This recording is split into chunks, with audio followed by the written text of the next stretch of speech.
Meet the editors. ചോദ്യം ഇതാണ്: അഴിച്ചുപണി അനിവാര്യം?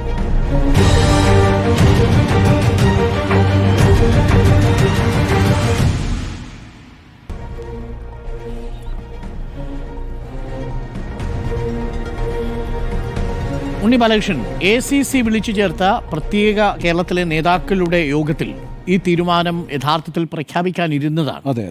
പക്ഷേ ആ വിഷയം അന്ന് പ്രഖ്യാപിച്ചില്ല. മാത്രവുമല്ല, അന്ന് പുറത്തിറങ്ങി നേതാക്കളെല്ലാവരും ഐക്യത്തോടെ പ്രവർത്തിക്കണം എന്നൊരു സന്ദേശം നൽകി പിരിയുന്നതാണ് കണ്ടത്. അന്നും ദീപദാസ് മുൻഷിയുടെ റിപ്പോർട്ട് ഹൈക്കമാൻഡിൻ്റെ പക്കലുണ്ട്.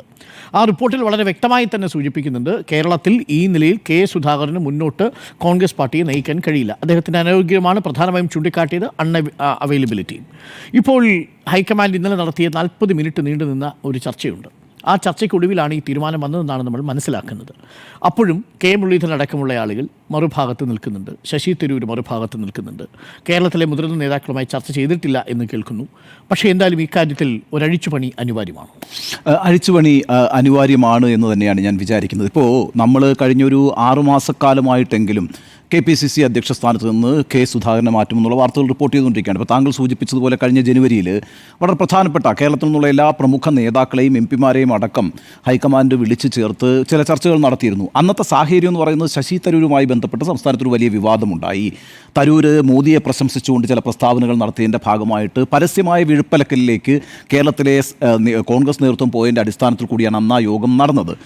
അന്ന് നമ്മൾ പ്രതീക്ഷിച്ചിരുന്നത് KPCC അധ്യക്ഷ സ്ഥാനത്ത് നിന്ന് സുധാകരനെ മാറ്റുന്നത് സംബന്ധിച്ചൊരു തീരുമാനം കൂടി വരും എന്നാണ്. പക്ഷേ അന്ന് അതുണ്ടായില്ല. എങ്കിൽ കൂടിയും അന്ന് തന്നെ നേതാക്കൾ നൽകുന്ന, പ്രത്യേകിച്ച് ഹൈക്കമാൻഡ് നൽകിയിരുന്ന കൃത്യമായൊരു സൂചന, സുധാകരനെ തെരഞ്ഞെടുപ്പിന് മുമ്പ് മാറ്റേണ്ട ഒരു സാഹചര്യമുണ്ട്, എന്നാൽ അത് എപ്പോൾ തീരുമാനിക്കണം, അത്തരമൊരു തീരുമാനം എപ്പോൾ പ്രഖ്യാപിക്കണം, അടുത്തൊരാളെ എപ്പോൾ കണ്ടെത്തണം തുടങ്ങിയിട്ടുള്ള കാര്യങ്ങൾ മാത്രമാണ് അവശേഷിക്കുന്നത് എന്നുള്ള റിപ്പോർട്ടുകളാണ് ഡൽഹിയിൽ നമുക്ക് ലഭിച്ചിട്ടുള്ളത്.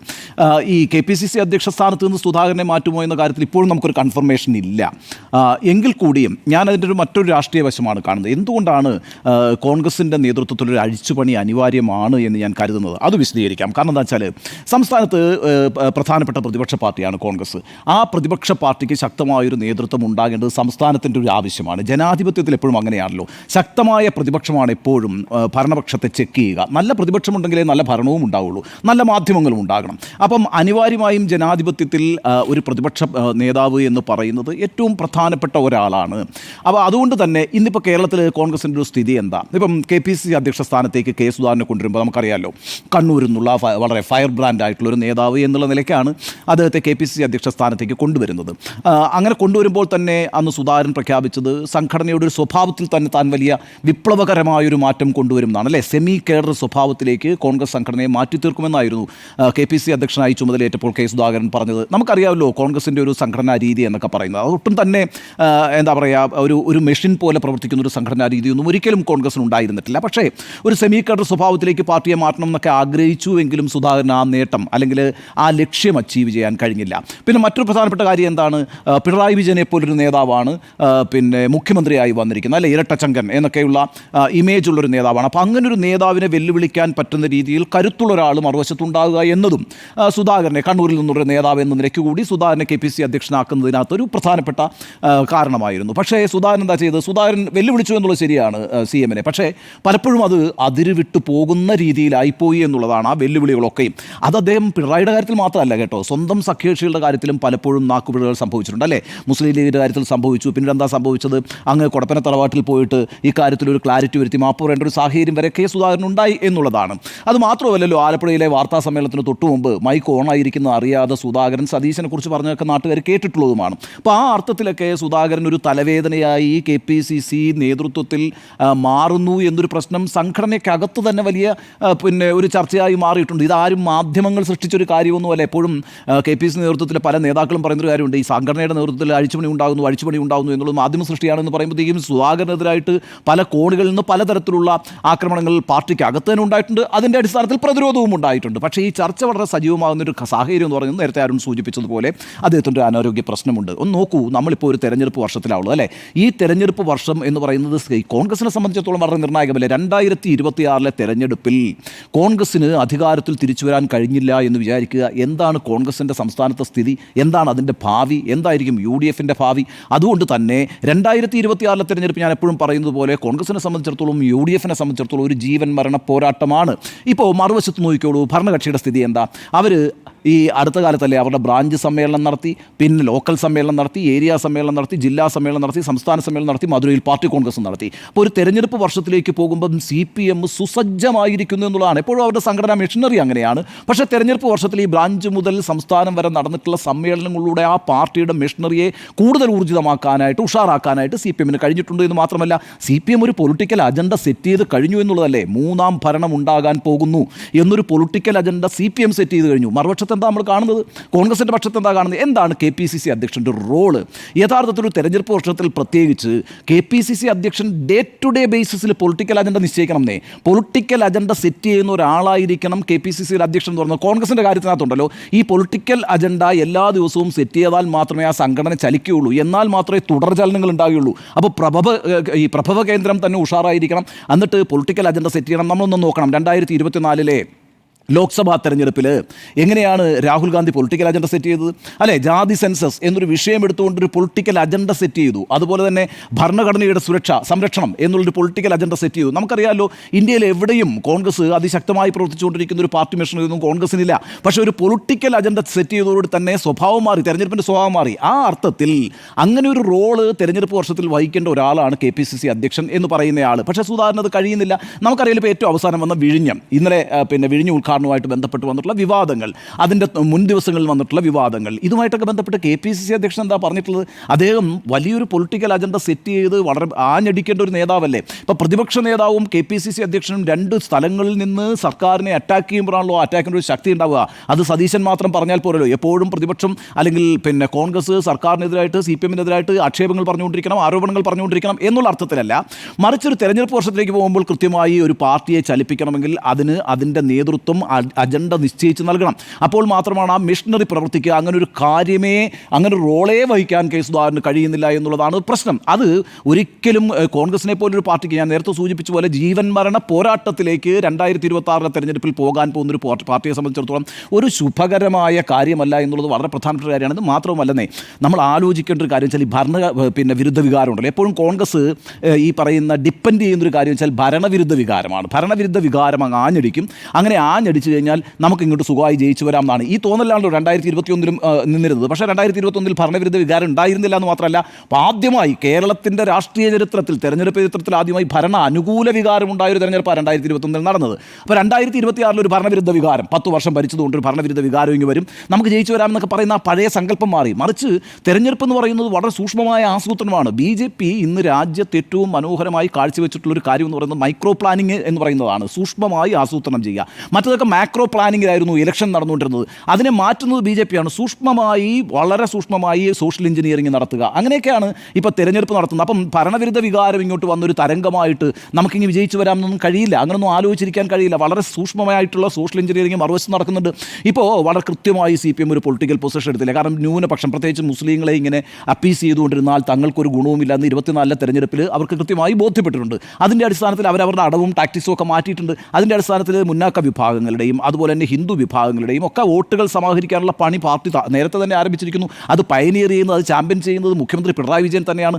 ആ രീതിയിലൊരു സോഷ്യൽ എഞ്ചിനീയറിംഗ് വളരെ ശക്തമായി CPM നടത്തിക്കൊണ്ടിരിക്കുമ്പോൾ ഇപ്പുറത്ത് ഈ പറയുന്ന അങ്ങോട്ടും ഇങ്ങോട്ടും തമ്മിലടിക്കുകയും, അതെപ്പോഴും കോൺഗ്രസിൻ്റെ ഒരു സ്വഭാവമാണ്. എങ്കിൽ കൂടി തെരഞ്ഞെടുപ്പൊക്കെ വരുമ്പോൾ ഒന്ന് ഒന്നിച്ച് നിന്നിട്ട് ആ മിഷണറിയൊക്കെ ഒന്ന് സജീവമാക്കി കുറേ എന്താ പറയുക, വിവാദങ്ങളും ആരോപണങ്ങളൊക്കെ ഉയർത്തി ആ പാർട്ടിയെ ഒന്ന് ഊർജ്ജസ്വലമാക്കുന്ന ഒരു രീതി കോൺഗ്രസിനുണ്ട്. പക്ഷേ ഇപ്പോൾ നമ്മളത് കാണുന്നില്ല. അതിൻ്റെ സമയം അതിക്രമിച്ച് കഴിഞ്ഞിരിക്കുന്നു എന്നുള്ളതാണ്. ഇപ്പോൾ 140 മണ്ഡലങ്ങളിൽ ഞാനൊരു കണക്ക് പറയാം. 2021 തെരഞ്ഞെടുപ്പിലുണ്ടല്ലോ 45% CPMന് കിട്ടിയത് വോട്ട്, 45%. കോൺഗ്രസിന് കിട്ടിയത് 39% ആണ്. അപ്പോൾ 6% വ്യത്യാസമുണ്ട്. 6% വ്യത്യാസം എന്ന് പറയുന്നത് ചെറിയൊരു വ്യത്യാസമല്ല. അപ്പോൾ 3% പിടിച്ചെടുക്കണം. ഈ 3% പിടിച്ചെടുത്താൽ ഈക്വലായി. പിന്നെ അതിൻ്റെ കൂട്ടത്തിൽ 1% കൂടി കൂടിയാലേ ഈ പറയുന്ന ഭരണം പിടിക്കാൻ പറ്റുള്ളൂ. അപ്പോൾ ഒരു 4% വോട്ട് കേരളത്തിൽ പിടിക്കേണ്ടതുണ്ട്. ആ 4% വോട്ട് പിടിച്ചാലും ഭൂരിപക്ഷം കിട്ടണമെന്നില്ല. ഇപ്പോൾ 45% വോട്ട് CPMനും ഇടതുപക്ഷത്തിനും കിട്ടിയപ്പോൾ അവരുടെ സീറ്റ് എത്രയാണെന്നറിയോ? 99 സീറ്റാണ്. അതേസമയം 39% കിട്ടിയ പിന്നെ കോൺഗ്രസിന് കിട്ടിയിരിക്കുന്ന എത്രയാ സീറ്റ്, അല്ലെങ്കിൽ UDF കിട്ടിയിരിക്കുന്ന എത്രയാണ്? 41 സീറ്റ്. എത്ര ഡിഫറൻസ്? 50 സീറ്റിൻ്റെ 55 സീറ്റിൻ്റെ ഡിഫറൻസ് ആണ് അല്ലേ? 58 സീറ്റിൻ്റെ ഡിഫറൻസ് ആണ്, ചെറിയ ഡിഫറൻസ് അല്ല. അപ്പം ഈ 6% ഡിഫറൻസ് ഉണ്ടാക്കിയത് എത്ര സീറ്റിൻ്റെ ഡിഫറൻസ് ആണെന്ന് നോക്കിയാൽ 58 സീറ്റിൻ്റെ ഡിഫറൻസ് ആണ് ഉണ്ടാക്കിയിരിക്കുന്നത്. അപ്പോൾ ഈ ചെറിയൊരു പോരാട്ടമല്ല 2026 അവരെ കാത്തു നിൽക്കുന്നതെന്ന് പറയുന്നത്. അപ്പോൾ ഈ ഒരു ഇലക്ഷൻ മാനേജ്മെൻറ്റിലേക്ക് വരണമെങ്കിൽ കൃത്യമായ ശക്തമായ ഒരു നേതൃത്വം കോൺഗ്രസിന് ഉണ്ടായേ പറ്റുള്ളൂ. ഇപ്പോൾ കെ സുധാകരൻ്റെ നേതൃത്വം എന്ന് പറയുന്നത് ഒട്ടും തന്നെ ഊർജ്ജസ്വലമാണെന്ന് ഞാൻ കരുതുന്നില്ല. അത് പല രീതിയിൽ ആ പാർട്ടിയെ പിന്നോട്ടടിച്ചുകൊണ്ടിരിക്കുന്നു. അതിശക്തമായൊരു മെഷീനറി ആയിട്ട് പാർട്ടി മാറണമെങ്കിൽ അതിൻ്റെ നേതൃത്വത്തിൽ കരുത്തന്മാരായിട്ടുള്ള ആളുകൾ വരണം. ഇപ്പോൾ ഈ പറഞ്ഞു കേൾക്കുന്ന പേരുകളുടെ കാര്യത്തിൽ കൂടി ഞാൻ അഭിപ്രായം പറയാം.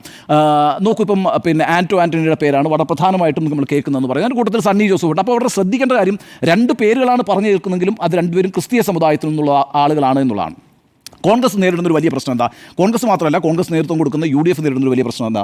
മുസ്ലിം ലീഗ് അവരോടൊപ്പം ഉണ്ട്. അപ്പോൾ ആ അർത്ഥത്തിൽ ആ കമ്മ്യൂണിറ്റിയുടെ ഒരു വോട്ട് അത് 2024 തെരഞ്ഞെടുപ്പിൽ അത് തെളിയിക്കുകയും ചെയ്തതാണ്. ആ വോട്ട് അവർക്ക് ലഭ്യമാകും എന്ന കാര്യത്തിൽ ഒരു തർക്കവുമില്ല. പക്ഷേ ഈ കേരള കോൺഗ്രസിൻ്റെ മുന്നണി മാറ്റം എന്ന് പറയുന്നത് അവരെ സംബന്ധിച്ചിടത്തോളം ഒരു വലിയ പ്രശ്നമാണ്. ഇപ്പോൾ കേരളത്തിലെ ക്രിസ്ത്യൻ സമുദായം എന്ന് പറയുന്ന ഒരു ചെറിയ വോട്ട് ബാങ്ക് അല്ലല്ലോ. ഇന്ന് നമ്മളിപ്പോൾ എടുത്തു നോക്കിയാൽ ഇപ്പോൾ പത്തനംതിട്ട, അതേപോലെ തന്നെ ഇടുക്കി, കോട്ടയം, എറണാകുളം, തൃശ്ശൂർ, കോഴിക്കോടിൻ്റെ മലയോര പ്രദേശങ്ങൾ, വയനാട്, ഈ രീതിയിൽ പിന്നെ അതുപോലെ തന്നെ കോസ്റ്റൽ ബെൽറ്റ്, ഈ മേഖലയിലൊക്കെ ക്രിസ്ത്യൻ സമുദായത്തിനുള്ള സ്വാധീനം വളരെ പ്രധാനമാണ്. അതുകൊണ്ട് തന്നെ ഏതാണ്ടൊരു 10-80 സീറ്റുകളിൽ ഈ ക്രിസ്ത്യൻ വോട്ട് എന്ന് പറയുന്നത് വിജയപരാജയങ്ങൾ തീരുമാനിക്കുന്ന ഒരു വോട്ട് ബാങ്കാണ്. അപ്പോൾ അതാണ് നേരെ LDFിലേക്ക് ഷിഫ്റ്റ് ചെയ്തിരിക്കുന്നത്. പക്ഷേ കേരള കോൺഗ്രസിൻ്റെ ആ ഷിഫ്റ്റ് അപ്പം നടക്കുമ്പോൾ പോലും ഒരു പ്രധാനപ്പെട്ട കാര്യം നമ്മൾ ആലോചിക്കേണ്ടത്, ബേസിക്കലി ക്രിസ്ത്യൻ കമ്മ്യൂണിറ്റി ഒരു UDF മനോഭാവമുള്ള കമ്മ്യൂണിറ്റിയാണ്. അപ്പോൾ നമ്മൾ 2024 തെരഞ്ഞെടുപ്പിൽ വളരെ പ്രധാനപ്പെട്ട കാര്യമല്ലേ, കോട്ടയത്തെ തോൽവി, ജോസ് കെ മാണിയുടെ തോൽവി. 2024 അവിടെ ആരാ തോറ്റത്? ചാഴിക്കാടനാണ് തോൽക്കുന്നത്. അപ്പം LDFും ജോസ് കെ മാണിയുടെ പാർട്ടിയും ഒന്നിച്ച് വന്നിട്ട് പോലും അവിടെ UDFന് വിജയിക്കാൻ കഴിഞ്ഞത് ഈ കമ്മ്യൂണിറ്റിയുടെ ഒരു പ്രോ UDF മനോഭാവമാണ്. അപ്പോൾ ആ പ്രോ UDF മനോഭാവത്തെ കൂടുതൽ അടിത്തറയുള്ള ഒന്നാക്കി വെക്കണമെങ്കിൽ, അതിനെ സ്റ്റെബിലൈസ് ചെയ്യണമെങ്കിൽ നിശ്ചയമായും ഇപ്പോൾ കോൺഗ്രസിന് ആവശ്യമെന്ന് പറയുന്നത് ആ സമുദായത്തിൽ നിന്നൊരു നേതാവ് ഉണ്ടാവുക എന്നുള്ളതാണ്. അപ്പോൾ ആ സമുദായത്തിൽ നിന്നുള്ള ഒരാളെ കൊണ്ടുവരുന്നത് വഴി ആ സമുദായത്തിൻ്റെ ഒരു കോൺഫിഡൻസ് നേടിയെടുക്കാൻ കോൺഗ്രസിന് കഴിയും. ആ രീതിയിലാണ് അവർ ആലോചിക്കുന്നത്. ആ അർത്ഥത്തിലേക്ക് ഒരു പൊളിറ്റിക്കൽ മാനേജ്മെൻറ്റിലേക്ക് കോൺഗ്രസ് വരുന്നുണ്ട് ഈ തെരഞ്ഞെടുപ്പ് വർഷത്തിൽ എന്നാണ് ഞാൻ വിചാരിക്കുന്നത്. പക്ഷേ അത് അടിയന്തരമായി ചെയ്യേണ്ടതുണ്ട്. എങ്കിൽ മാത്രമേ ഒരു നല്ല തിരഞ്ഞെടുപ്പ് 2026 നടക്കുകയുള്ളൂ. വലിയ രീതിയിലുള്ള മത്സരം നടക്കുന്നത് എപ്പോഴും ജനാധിപത്യത്തിന് ഗുണകരമാണ്. അത്തരത്തിൽ നല്ല മത്സരങ്ങൾ നടക്കുമ്പോൾ നല്ല തിരഞ്ഞെടുപ്പ് നടത്താൻ ജനങ്ങൾക്ക്, വോട്ടർമാർക്ക് കഴിയും. അതിനൊരു സാഹചര്യം രൂപപ്പെട്ട് വരേണ്ടതുണ്ട്. ഒരിക്കലും മത്സരം ഏകപക്ഷീയമായി കൂടാ. 2014 ലോക്സഭാ തെരഞ്ഞെടുപ്പും 2019 ലോക്സഭാ തെരഞ്ഞെടുപ്പും ഏകപക്ഷീയമായിരുന്നു നമുക്കറിയാം. പക്ഷേ 2024 ലോക്സഭാ തെരഞ്ഞെടുപ്പിൻ്റെ ഒരു മനോഹാരിത എന്താ? അത് കടുത്ത മത്സരം നടന്നു എന്നുള്ളതുകൊണ്ട് രാജ്യത്ത് അതിശക്തമായൊരു പ്രതിപക്ഷം ഉണ്ടായിട്ടുണ്ട്. അപ്പോൾ അതാണ് ജനാധിപത്യത്തിൻ്റെ ഒരു മനോഹാരിത എന്ന് പറയുന്നത്. ആ അർത്ഥത്തിൽ കേരളത്തിൽ കോൺഗ്രസ് അതിൻ്റെ മിഷനറിയെ ഊർജ്ജസ്വലമാക്കേണ്ടതുണ്ട്. അതിൻ്റെ നേതൃത്വത്തിൽ ശക്തരായ ആളുകൾ വരണം. ഡേ ടു ഡേ ബേസിസിൽ പൊളിറ്റിക്കൽ അജണ്ട നിശ്ചയിക്കാൻ കഴിയണം. സർക്കാരിനെയും സർക്കാരിൻ്റെ പ്രവർത്തനങ്ങളെയും പരസ്യമായി തന്നെ വിചാരണ ചെയ്യാൻ കഴിയണം. ആ രീതിയിലൊക്കെ ഒരു ഉറച്ച പ്രതിപക്ഷമായി മാറിയെങ്കിൽ മാത്രമേ 26 തെരഞ്ഞെടുപ്പിൽ കോൺഗ്രസിനും UDFിനും എന്തെങ്കിലും പ്രതീക്ഷയ്ക്ക് വകവയ്ക്കാനുള്ള ഒരു സാധ്യതയുണ്ടാകൂ. അതുകൊണ്ട് ഞാൻ വിചാരിക്കുന്നത് കെ സുധാകരനല്ല ഇപ്പോൾ യഥാർത്ഥത്തിൽ കോൺഗ്രസിനെ നയിക്കേണ്ടത്. KPCC നേതൃത്വത്തിൽ ശക്തനായ ഒരാൾ, അത് ഈ ജാതി സമവാക്യങ്ങളൊക്കെ പരിഗണിച്ച് തന്നെ വരേണ്ടതുണ്ട് എന്നാണ് എൻ്റെ ഒരു വിലയിരുത്തൽ. അഴിച്ചുപണി അനിവാര്യമോ എന്നാണ് ചോദ്യം. അഴിച്ചുപണി അനിവാര്യമാണ് എന്നാണ് എൻ്റെ അഭിപ്രായം. 2 കാര്യങ്ങൾ ഞാൻ പറയാൻ ഉദ്ദേശിക്കുന്നു. ഒന്ന്, എന്തുകൊണ്ട് കെ സുധാകരനെ മാറ്റാൻ ഇതുവരെയും കഴിഞ്ഞില്ല? ദീപാദാസ് മുൻഷി വളരെ കൃത്യമായി കേരളത്തിലെ ഈ നേതൃത്വത്തെ കെ സുധാകരന് നയിക്കാൻ കഴിയില്ല എന്ന റിപ്പോർട്ട് സമർപ്പിച്ചിട്ടും കെ സുധാകരനെ എന്തുകൊണ്ട് മാറ്റാൻ കഴിഞ്ഞില്ല? അതിനൊരു 4 പ്രധാനപ്പെട്ട ഘടകങ്ങളുണ്ട് എന്നാണ് ഞാൻ മനസ്സിലാക്കുന്നത്. രണ്ടാമത്തെ പ്രധാനപ്പെട്ട വിഷയം, ഇതിൽ ആൻ്റണിയോ സണ്ണി ജോസഫ് MLAയോ ഇനി അതല്ല ബെന്നി ബെഹനാനോ ഇപ്പോൾ സാധ്യതയില്ല എന്നാണ് കേൾക്കുന്നത്. ഇവരുടെ ആരുടെയെങ്കിലുമൊക്കെ പേര് ഇപ്പോൾ ഇങ്ങനെ റോജി M. ജോണിൻ്റെയൊക്കെ പേര് ചർച്ച ചെയ്തിട്ടുണ്ട്. ക്രിസ്ത്യൻ നാമധാരിയായിട്ടുള്ള ഒരു ക്രിസ്ത്യൻ സമുദായത്തിൽ നിന്നുള്ള സഭയുടെ പിന്തുണയുള്ള ഒരാളെ KPCC അധ്യക്ഷ സ്ഥാനത്തേക്ക് കൊണ്ടുവരുന്നതിൻ്റെ ഇലക്ടറൽ അരിത്തമാറ്റിക് എന്താണ്? ഈ 2 കാര്യങ്ങളാണ് ഞാൻ പറയാൻ ഉദ്ദേശിക്കുന്നത്. എന്തായാലും അഴിച്ചുപണി അനിവാര്യമാണ് എന്ന് തന്നെയാണ് എൻ്റെ ടേക്ക്. അതിൽ കെ സുധാകരൻ്റെ കാര്യത്തിൽ 3-4 ഘടകങ്ങൾ യഥാർത്ഥത്തിൽ കെ സുധാകരനെ മാറ്റുന്നതിന് തടസ്സമായിരുന്നു.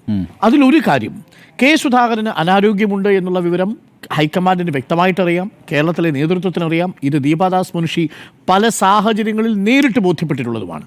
ഒടുവിൽ ദീപാദാസ് മുൻഷി തന്നെയാണ് റിപ്പോർട്ടിൽ ഈ അനാരോഗ്യം മൂലം കേരളത്തിലെ നേതാക്കളുടെ പ്രത്യേക യോഗങ്ങളിലൊന്നും മറുപടി പോലും കൊടുക്കാൻ കഴിയാത്ത രീതിയിൽ കെ സുധാകരൻ്റെ അനാരോഗ്യം അല്ലെങ്കിൽ ആരോഗ്യം ക്ഷയിച്ചിരിക്കുന്നു എന്ന റിപ്പോർട്ട് കൊടുക്കുന്നത്.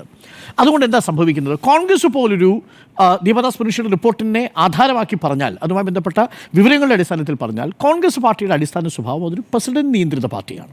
അപ്പോൾ പ്രത്യേകിച്ച് ഈ കേരളത്തിലെ കോൺഗ്രസ് പാർട്ടിയുടെ പ്രസിഡന്റ് ശക്തനല്ലെങ്കിൽ, പ്രസിഡന്റ് അവൈലബിൾ അല്ലെങ്കിൽ, പ്രസിഡന്റ് നേതാക്കൾക്ക് ചില ചോദ്യങ്ങൾക്ക് മറുപടി കൊടുക്കാനില്ലെങ്കിൽ, ഓരോ ദിവസത്തെയും നീക്കം അത് ബൂത്ത് തലം മുതൽ മണ്ഡല കമ്മിറ്റി മുതൽ സംസ്ഥാന തലം, ജില്ലാ കമ്മിറ്റി മുതൽ സംസ്ഥാന തലം വരെയുള്ള നേതാക്കൾക്ക് അവൈലബിൾ ആയിരിക്കുകയും അവരുടെ വിഷയങ്ങളിൽ നിരന്തരം ഇടപെട്ട് നിർദ്ദേശങ്ങൾ നൽകുകയും ചെയ്യുന്ന ഒരു പ്രസിഡന്റ് ആയിരിക്കുക എന്നുള്ളതാണ് പ്രധാനപ്പെട്ട കാര്യം. അതിൽ ഏതെങ്കിലും തരത്തിൽ ടി വി ചാനലുകൾക്ക് മുന്നിൽ നിന്ന് വന്ന് വലിയ രീതിയിൽ പ്രതികരണം നടത്തുന്നതല്ല KPCC പ്രസിഡന്റ് ചെയ്തുകൊണ്ടിരുന്നത്. KPCC പ്രസിഡന്റ് ആ പാർട്ടിയെ മൊത്തം താഴെത്തട്ട് മുതൽ മുകൾ തട്ട് വരെ അഴിച്ചു പണിയുകയും നിരന്തരം അവർക്ക് ഊർജം കൊടുക്കുകയും പ്രത്യേക നിർദ്ദേശങ്ങൾ നൽകുകയും പാർട്ടിയുടെ പല ഗ്രൂപ്പ് സമവാക്യങ്ങളിൽ ഉരുത്തിരിഞ്ഞു വരുന്ന ആശയഭിന്നതകളിൽ പാർട്ടിയുടെ പദവികളെക്കുറിച്ച്, പാർട്ടിയുടെ ചുമതലകളെക്കുറിച്ച്, പാർട്ടിയുടെ സ്ട്രാറ്റജിയെക്കുറിച്ച് ഒക്കെ നിരന്തരം സംസാരിച്ചും പ്രതികരിച്ചു വരിക്കേണ്ടയാളാണ്. മാധ്യമങ്ങളോട് ഒറ്റ സ്വരത്തിൽ പാർട്ടിയുടെ അഭിപ്രായങ്ങൾ, പല വ്യത്യസ്ത സ്വഭാവങ്ങളും അഭിപ്രായങ്ങളും ഈ പാർട്ടിയിൽ നിന്ന് വരുമ്പോഴും പാർട്ടിയുടെ തീരുമാനം ഇതാണ് എന്ന് വളരെ വ്യക്തമായി ഒരു സംശയത്തിനും ഇട നൽകാത്ത വിധം പറയുന്നതാണ്. നമ്മൾ കേട്ടിട്ടുണ്ടോ എപ്പോഴെങ്കിലും കെ സുധാകരൻ ഒറ്റയ്ക്ക് മാധ്യമങ്ങളെ അഭിമുഖീകരിക്കുന്നത്? ഒന്നുകിൽ അപ്പുറവും ഇപ്പുറവും മുതിർന്ന നേതാക്കളുണ്ടാവും, അതല്ലെങ്കിൽ കെ സുധാകരനോടൊപ്പം നടക്കുന്നവരുണ്ടാവും. കാരണം പല ചോദ്യങ്ങൾക്കും അത് അദ്ദേഹത്തിൻ്റെ അനാരോഗ്യത്തിൻ്റെ പ്രശ്നമാണ്. അത് കെ സുധാകരൻ അങ്ങനെ ആയിരുന്നില്ല. സ്വാഭാവികമായും ആരോഗ്യം ഒരു ഘട്ടം കഴിഞ്ഞാൽ ക്ഷയിക്കും, നമുക്ക് ചില കാര്യങ്ങൾ ഓർമ്മിക്കാൻ കഴിയാതെ വരും. അങ്ങനെ വരുന്ന സാഹചര്യങ്ങളിൽ മാധ്യമപ്രവർത്തകർ ചോദിക്കുന്ന ചോദ്യങ്ങൾക്ക് ഉത്തരം പോലും കൊടുക്കാൻ കഴിയാതിരിക്കുന്ന അവസ്ഥയുണ്ടാവും. അതുമാത്രമല്ല, നേതാക്കൾക്ക് ചോദ്യങ്ങൾ ചോദിക്കാൻ കഴിയുന്നില്ല. കെ സുധാകരനോട് ചോദിച്ചിട്ടൊരു തീരുമാനം കേരളത്തിലെ മുതിർന്ന നേതാക്കൾക്കോ ജില്ലാ കമ്മിറ്റിയിലെ നേതാക്കൾക്കോ ഇപ്പോൾ എടുക്കാൻ കഴിയാത്ത സാഹചര്യമുണ്ട്. ഇൻഡിപെൻഡൻ്റായ ഒരു ഡിസിഷൻ മേക്കർ എന്ന ഉത്തരവാദിത്വം കെ സുധാകരന് നിറവേറ്റാൻ പറ്റുന്നില്ല. ഇതാണ് ദീപാദാസ് മുൻഷി റിപ്പോർട്ടിലെ ഏറ്റവും പ്രസക്തമായ ഭാഗം. വളരെ സ്വതന്ത്രമായി തീരുമാനമെടുക്കാൻ കെ സുധാകരൻ എന്ന നേതാവിന് കഴിയുന്നില്ല. അപ്പോൾ ഇങ്ങനൊരു റിപ്പോർട്ട് കൈ കിട്ടിയിട്ടും എന്തുകൊണ്ടാണ് കെ സുധാകരനെ മാറ്റാത്തത്? അത്ഭുതകരം തന്നെ. അതിൻ്റെ പ്രധാനപ്പെട്ട ഘടകം എന്താ? അത് യഥാർത്ഥത്തിൽ ലോക്സഭാ തെരഞ്ഞെടുപ്പിൽ ഹൈക്കമാൻഡാണ് ആവശ്യപ്പെട്ടത് കെ സുധാകരൻ കണ്ണൂർ മത്സരിക്കണമെന്ന്. കെ സുധാകരൻ പറഞ്ഞു ഞാൻ ഈ മണ്ഡലത്തിൽ മത്സരിക്കാനില്ലെന്നാണ്. കാര്യം കെ സുധാകരന് സംശയമായിരുന്നു കണ്ണൂർ മണ്ഡലത്തിൽ താൻ മത്സരിച്ചാൽ വിജയിക്കുമോ എന്ന് കെ സുധാകരൻ സംശയിച്ചു. കെ സുധാകരൻ മണ്ഡലത്തിൽ ഉണ്ടായിരുന്നില്ലെന്നേ. കെ സുധാകരൻ മണ്ഡലത്തിൽ കാര്യമായി MP എന്ന നിലയിൽ മികച്ച പ്രവർത്തനവും നടത്തിയിട്ടില്ല. ഒരുപക്ഷെ ഏറ്റവും കുറഞ്ഞ അറ്റൻഡൻസും ഏറ്റവും കുറഞ്ഞ പെർഫോമൻസുമുള്ള ഒരു MP ആയിരുന്നു കെ സുധാകരൻ എന്നുള്ളത് വളരെ വ്യക്തമാണ്. നമ്മൾ ആ ചർച്ചയിലൊക്കെ പറഞ്ഞതുമാണ്. അതുകൊണ്ടൊരു ഘട്ടത്തിൽ കെ സുധാകരൻ പരാജയപ്പെടുമെന്ന് വരെ കരുതി. പക്ഷേ എന്താ സംഭവിച്ചത്? ക്രിസ്ത്യൻ മുസ്ലിം വോട്ടിൻ്റെ കൺസോളിഡേഷൻ സംഭവിച്ചു. കഴിഞ്ഞ 2014 വേവിൽ കെ സുധാകരൻ 1 ലക്ഷം വോട്ടിന് പുറത്ത് ജയിച്ചു. 1 ലക്ഷം വോട്ടിന് പുറത്ത് ജയിച്ച MP ആ സ്ഥാനത്ത് നിന്ന് KPCC പ്രസിഡന്റ് സ്ഥാനത്ത് നിന്ന് മാറ്റാൻ പറ്റൂ? പൊളിറ്റിക്കലി ആര് വെട്ടിലായി? ഇതേ ഹൈക്കമാൻഡ് വെട്ടിലായി. കെ സുധാകരൻ അന്നേ പറഞ്ഞതാ ഞാൻ മത്സരിക്കുന്നില്ല, ജയന്ത് മത്സരിച്ചോട്ടെ. അന്ന് ജയന്തിനെ മത്സരിപ്പിച്ചിരുന്നെങ്കിൽ ഈ പ്രശ്നം ഉണ്ടാവില്ല. ജയന്ത് MP ആയിട്ട് വരികയും കെ സുധാകരനെ മാറ്റുന്നതിന് തടസ്സമില്ല. ഇപ്പം മോറലായി ഹൈക്കമാൻഡിന് മേൽ ആ സമയത്ത് വന്ന പ്രശ്നം 1 ലക്ഷം വോട്ടിന് ജയിച്ച കണ്ണൂരിൽ നിന്നുള്ള MP KPCC അധ്യക്ഷ സ്ഥാനത്ത് നിന്ന് മാറ്റിയാൽ ഉണ്ടാകുന്ന ചർച്ച എന്തായിരിക്കും? അത് പറ്റുമോ? അപ്പോൾ കെ സുധാകരൻ അവിടെ വളരെ പെട്ടെന്ന് ശക്തനായി വരുന്ന ഒരു സാഹചര്യം ഉണ്ടായി. That is point number 1. Point number 2, K സുധാകരനോട് ഹൈക്കമാൻഡിലെ മുതിർന്ന നേതാക്കൾ പറഞ്ഞിരിക്കുന്നത് എന്താ? താങ്കൾ തന്നെ ആരോഗ്യത്തെക്കുറിച്ച് ആലോചിച്ചൊരു തീരുമാനം എടുക്കണം എന്നാണ്. അതായത് കെ സുധാകരൻ ഒരു ഡീസൻറ്റ് എക്സിറ്റ് കൊടുക്കാൻ ഹൈക്കമാൻഡ് തീരുമാനിച്ചു. അപ്പോൾ മാന്യമായ രീതിയിൽ അദ്ദേഹത്തെ പറഞ്ഞു വിടുക, അതിന് അദ്ദേഹം തീരുമാനമെടുത്തോട്ടെ എന്നാണ്. അതെനിക്ക് തോന്നുന്നു KC വേണുഗോപാലും സംഘവുമാണ് ആ തീരുമാനം എടുത്തിരിക്കുന്നത്. അങ്ങനെ പറഞ്ഞപ്പോൾ കെ സുധാകരൻ എന്ത് തീരുമാനം എടുത്തു? എങ്കിൽ ഞാനിപ്പോൾ പോകുന്നില്ല തീരുമാനം എടുത്തു. ഇന്നും അത് പറഞ്ഞു. ഞാൻ തന്നെ പറയുന്നു എന്നെ മാറ്റാൻ പറ്റില്ല. ഹൈക്കമാൻഡ് കെ സുധാകരനോട് പറഞ്ഞത് താങ്കളുടെ ആരോഗ്യാവസ്ഥ പരിഗണിച്ച് താങ്കൾ തന്നെ ഒരു തീരുമാനമെടുത്ത് താങ്കൾ തന്നെ മാറുമ്പോഴാണ് ആ തീരുമാനം വരുന്നത്, ഞങ്ങളായിട്ട് മാറ്റുന്നില്ല. അത് കെ സുധാകരൻ്റെ അവസരമാക്കി എടുക്കുകയും ഞാൻ മാറുന്നില്ല എന്ന് തീരുമാനമെടുക്കുകയും എന്നെ മാറ്റേണ്ട ആവശ്യമില്ല എന്ന് സ്വയം തീരുമാനത്തിലെത്തുകയും ചെയ്തു. ഒരുപക്ഷെ അടുത്ത കാലത്ത് കെ സുധാകരൻ ഇൻഡിപെൻഡൻ്റ് ആയിട്ട് എടുത്തൊരു തീരുമാനമാണത്, ഞാൻ ഈ സ്ഥാനത്തൊന്നും മാറുന്നില്ല.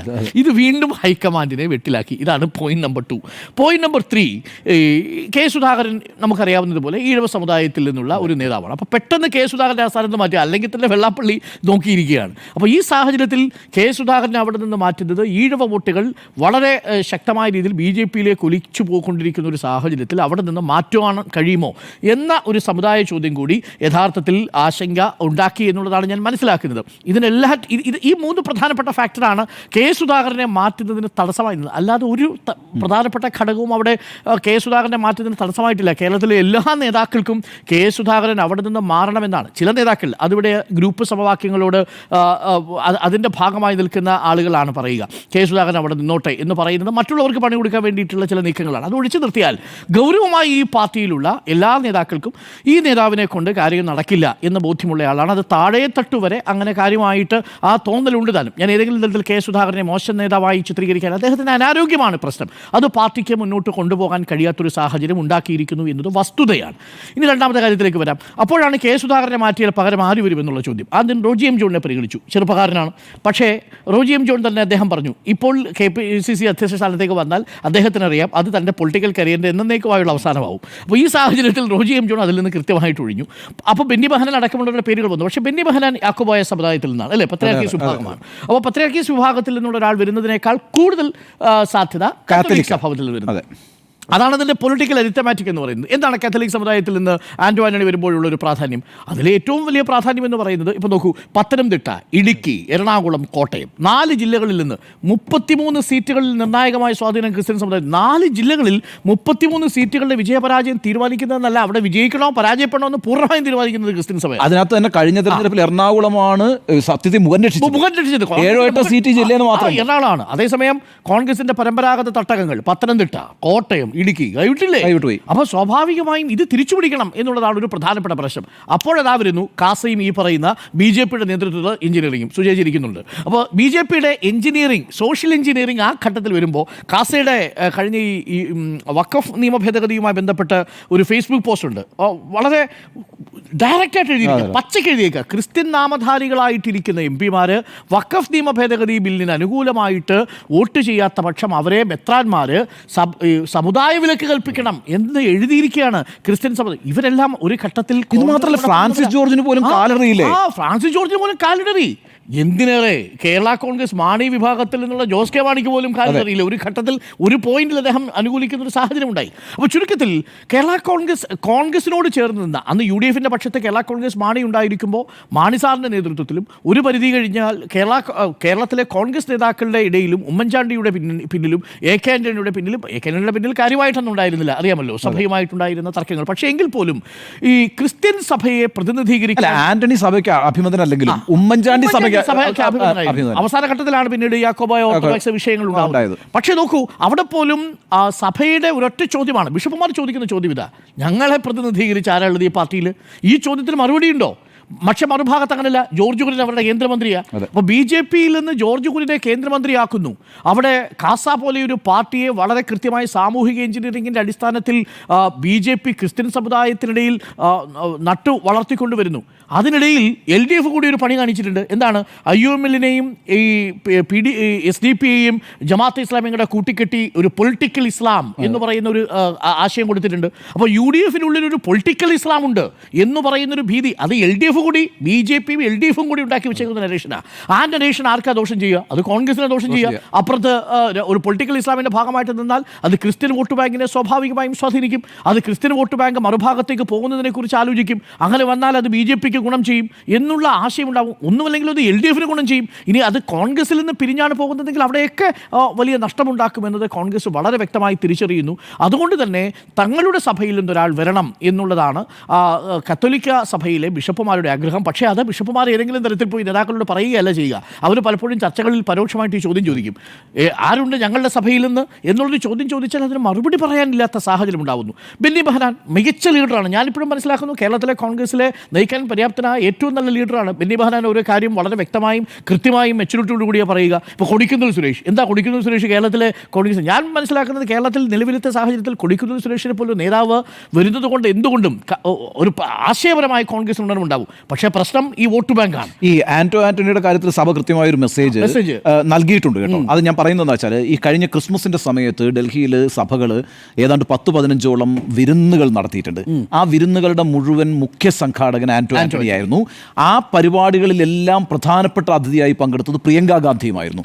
അപ്പോൾ ആ അർത്ഥത്തിൽ സഭ ഒരു സന്ദേശം കൊടുത്തു കഴിഞ്ഞു. അതുകൊണ്ടാണ് ഇവർ 4 പേരുടെ തീരുമാനമാണ്. അപ്പോൾ ഞാൻ മനസ്സിലാക്കുന്നത് കേരളത്തിൽ ഇപ്പോൾ KC വേണുഗോപാൽ ഈ വിഷയം രമേശ് ചെന്നിത്തലയുടെയോ അതല്ലെങ്കിൽ കേരളത്തിൽ കൊടിക്കുന്നിൽ സുരേഷിനോടോ ശശി തരൂരിനോടോ ഒന്നും ചർച്ച ചെയ്തില്ല. പ്രവർത്തക സമിതി അംഗങ്ങളോടൊന്നും ചർച്ച ചെയ്യാതെ തന്നെയാണ് ഈ കാര്യം തീരുമാനമെടുത്തിരിക്കുന്നത് എന്നാണ് മനസ്സിലാക്കുന്നത്. ഞാൻ കൊടിക്കുന്നിൽ സുരേഷിൻ്റെ കാര്യം പറഞ്ഞത് ഈ എന്തുകൊണ്ട് കോൺഗ്രസ് അങ്ങനെ ചിന്തിക്കുന്നില്ല എന്നുള്ളതാണ്. ആൻ്റണി തീർച്ചയായിട്ടും കത്തോലിക്ക സഭയെ സംബന്ധിച്ച് ആത്മവിശ്വാസം നൽകുന്നതാണ്. ആ വോട്ട് ബാങ്കിനെ പിടിച്ചു നിർത്താൻ കോൺഗ്രസിന് ആവശ്യമാണ്. അതേസമയം കൊടിക്കുന്നിൽ സുരേഷ് എന്ന നേതാവ് അതും സാധ്യതയുള്ളൊരു നേതാവല്ലേ? ഒന്നാലോചിച്ച് നോക്കൂ, ഈ 8 വർഷം MP ആയ നേതാവല്ലേ? കോൺഗ്രസിൻ്റെ 8 തവണ അല്ലേ, 8 ടൈംസ് ആണ് അദ്ദേഹം തെരഞ്ഞെടുക്കപ്പെട്ടിരിക്കുന്നത്. അത്രയും ഇലക്ട്രൽ പാരമ്പര്യം ആർക്കാവുള്ളത്? സംഘടനാ പാരമ്പര്യം. KSUവിൽ നിന്ന്, സ്കൂളിൽ നിന്ന് തുടങ്ങുന്നതാണ്. എനിക്കൊന്ന് പോത്തൻകോട് സ്കൂളിൽ നിന്നാണ് അദ്ദേഹം KSUവിൻ്റെ ഭാരവാഹിയായിട്ട് വരുന്നത്. അവിടെ നിന്ന് ഇങ്ങോട്ട് എല്ലാ ഘട്ടങ്ങളിലും എത്തി. AICCയുടെ അംഗമായി, AICCയുടെ വർക്കിംഗ് കമ്മിറ്റിയിലേക്ക് എത്തുന്നു, KPCCയുടെ ജനറൽ സെക്രട്ടറി ആവുന്നു, KPCC അംഗമാവുന്നു, രാഷ്ട്രീയകാര്യ സമിതിയിൽ അംഗമാകുന്നു. അങ്ങനെ തുടങ്ങി പാർട്ടിയിലെ എല്ലാ പദവികളും വഹിച്ച ഒരു നേതാവ് ഏതെന്ന് ചോദിച്ചാൽ അത് യഥാർത്ഥത്തിൽ കേരളത്തിലെ KPCC അധ്യക്ഷ പദവി ഒഴിച്ച് ബാക്കി എല്ലാ പദവിയും കൊടിക്കുന്നിൽ സുരേഷ് അലങ്കരിച്ചിട്ടുണ്ട്. പക്ഷേ ആ കൊടിക്കുന്നിൽ സുരേഷിന് അവസരം കൊടുത്തിട്ടില്ല. അതാണ് ഒരു പ്രധാനപ്പെട്ട വിഷയം. ഇപ്പോൾ ഈ കാസ്റ്റ് ഈക്വേഷൻസും കാസ്റ്റ് ഉയർത്തുന്ന ഈ കാസ്റ്റ് സെൻസസ് ഉയർത്തുന്ന സാമൂഹിക നീതി വിഷയമൊക്കെ നിലനിൽക്കുമ്പോൾ അതൊരു മികച്ച അവസരമാണ്. ഇതാ ഞങ്ങളുടെ ഭാഗത്ത് ഈ സാഹചര്യത്തിൽ ഒരു ദളിത് പ്രാതിനിധ്യം കേരളത്തിലെ കോൺഗ്രസിനുണ്ടാകുന്നു എന്ന ആശയപരമായി കോൺഗ്രസിന് കൊടിക്കുന്നിൽ സുരേഷിനെ മുൻനിർത്തി നേരിടാനുള്ള കരുത്തുണ്ടോ? കരുത്തുണ്ട്. പക്ഷേ അതിൽ നേതാക്കന്മാർക്ക് സംശയമുണ്ട്. കാര്യം ഈ വോട്ട് ബാങ്കാണ് വിഷയം. സംഭവം ആശയപരമായി കൊള്ളാം, നല്ല ഐഡിയ ആണ് ആശാനെ. പക്ഷേ പ്രശ്നം വോട്ട് ബാങ്കിൻ്റെ കാര്യം വരുന്ന സമയത്ത് ഈ 33 സീറ്റുകൾ 4 ജില്ലകളിൽ കിട്ടുക എന്നുള്ളത് വളരെ പ്രധാനപ്പെട്ട വിഷയമാണ്. കഴിഞ്ഞ തവണ അത് എൻ ബ്ലോക്കായിട്ട് LDFിലേക്ക് പോയതാണ്. ലോക്സഭയിൽ അത് തൃശ്ശൂർ മണ്ഡലത്തിലെങ്കിലും സ്പ്ലിറ്റ് ചെയ്ത് പോയിട്ടുണ്ട്.